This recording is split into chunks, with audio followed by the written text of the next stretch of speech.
Channel ज्ञान की गरीबी। आज हम बात करने वाले हैं बी फार्मेसी फर्स्ट सेमेस्टर में फार्मास्यूटिकल इनऑर्गेनिक केमिस्ट्री के बारे में। इसमें अंदर हम यूनिट 4 की जो है वो आज से बात करने वाले हैं।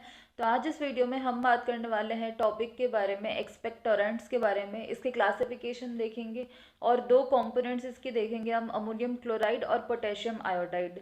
सो गाइज, इससे पहले इसके जो नोट्स है वो हमने नीचे डिस्क्रिप्शन बॉक्स में इसका लिंक दे दिया है, तो आप वहाँ से जो है डाउनलोड कर सकते हैं। एंड आपने अभी तक हमारे चैनल को सब्सक्राइब नहीं किया तो please subscribe to the channel and hit the bell icon so आपको हमारे चैनल की नोटिफिकेशंस मिलते रहें। तो चलिए स्टार्ट करते हैं।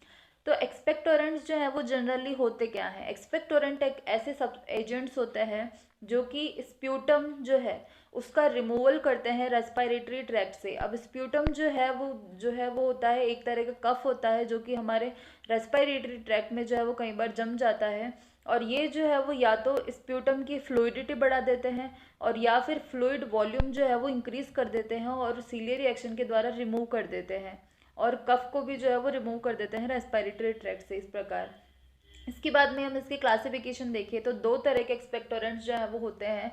फर्स्ट है सेडेटिव एक्सपेक्टोरेंट और दूसरे होते हैं स्टिमुलेंट एक्सपेक्टोरेंट। तो सेडेटिव एक्सपेक्टोरेंट जो है ये स्टिमुलेट करते हैं गैस्ट्रिक रिफ्लेक्स को और डिजायर्ड इफेक्ट प्रोड्यूस करते हैं, और इससे बोलते हैं हम इसे सेडेटिव एक्सपेक्टोरेंट। और इसके एग्जांपल्स है ammonium chloride, potassium iodide, antimony potassium tartrate और सोडियम सिट्रेट। इसके बाद में सेकेंड है स्टिमुलेंट एक्सपेक्टोरेंट। ये एक्सपेक्टोरेंट जो है ये डायरेक्ट या इनडायरेक्ट स्टिमुलेशन करते हैं रेस्पिरेटरी ट्रैक्ट के सिक्रीटरी सेल्स का, तो इसलिए इसको हम बोलते हैं स्टिमुलेंट एक्सपेक्टोरेंट। एग्जाम्पल है इसका लेमन ऑयल, यूकेलिप्टस ऑयल और एनीजी ऑयल। उसके बाद में फर्स्ट है अब अमोनियम क्लोराइड।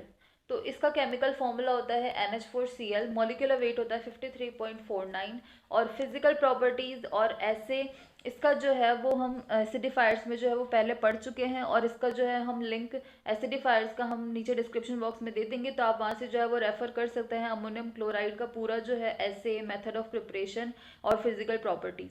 इसके बाद में हम इसकी एप्लीकेशंस या फिर यूजेस देखें एज एन एक्सपेक्टोरेंट। तो फर्स्ट है इसका यूज़ किए एक्सपेक्टोरेंट जो कफ मिक्सचर होता है उसके अंदर इंग्रेडिएंट की तरह यूज़ होते हैं। इसके बाद में ये डायूरेटिक एक्शन भी देते हैं, स्पेशली जब कुछ बेसिक ड्रग्स का ओवरडोजेज हो जाता है, मतलब ज़्यादा अगर हम बेसिक ड्रग्स जो हैं वो ले लेते हैं तो उनके एक्सक्रीशन में भी ये हेल्प करता है, एक्सक्रीशन के लिए भी लिया जाता है। जैसे एम्फेटामाइन जो है वो ड्रग्स अगर हम ले लेते हैं उनकी ओवरडोजेज हो जाती है तो। उसके बाद में लेड पॉइजनिंग के ट्रीटमेंट में भी यूज़ होता है उसके एक्सक्रीशन को बढ़ाने के लिए। इसके बाद में थर्ड है कि ये माइल्ड एसिडोसिस को भी प्रोड्यूस करने में हेल्पफुल होता है, सिस्टमिक एसिडिफायर होता है। उसके बाद में सेकंड है अब पोटेशियम आयोडाइड। इसका केमिकल फॉर्मूला होता है Ki और मॉलिक्यूलर वेट होता है 166.01।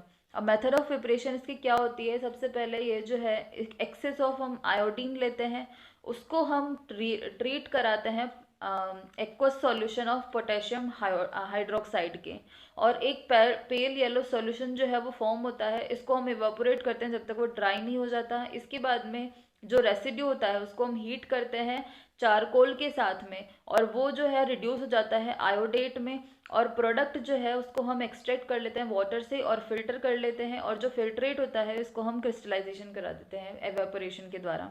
सो नीचे रिएक्शन दी हुई है कि पोटेशियम हाइड्रोक्साइड जो है वो हम लेते हैं एक्सेस में, उसके साथ हम आयोडीन को ट्रीट कराते हैं और उससे बनता है पोटेशियम आयोडेट, पोटेशियम आयोडाइड और वाटर। तो इसमें से जो पोटेशियम आयोडेट होता है इसको हम चारकोल के साथ में हीट करते हैं। चारकोल जो है मतलब कार्बन, तो इसके साथ में जब हम हीट करते हैं तो हमें पोटेशियम आयोडाइड मिल जाता है और कार्बन मोनोऑक्साइड मिलता है।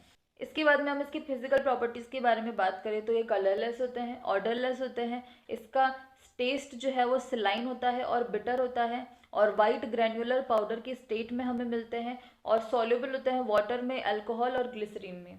इसके बाद में हम इसकी एप्लीकेशंस या यूजेस की बात करें तो ये यूज़ होते हैं as an expectorant cough preparations में, और यूज़ होते हैं थायराइड डेफिशिएंसी की ट्रीटमेंट में, और सेलाइन डायूरेटिक की तरह भी यूज़ होते हैं, और एंटी फंगल एजेंट की तरह भी यूज़ होते हैं, और ये कुछ कंपाउंड्स के सिंथेसिस में भी यूज होते हैं जैसे पोटेशियम मर्क्यूरी आयोडाइड और पोटेशियम बिस्मथ आयोडाइड।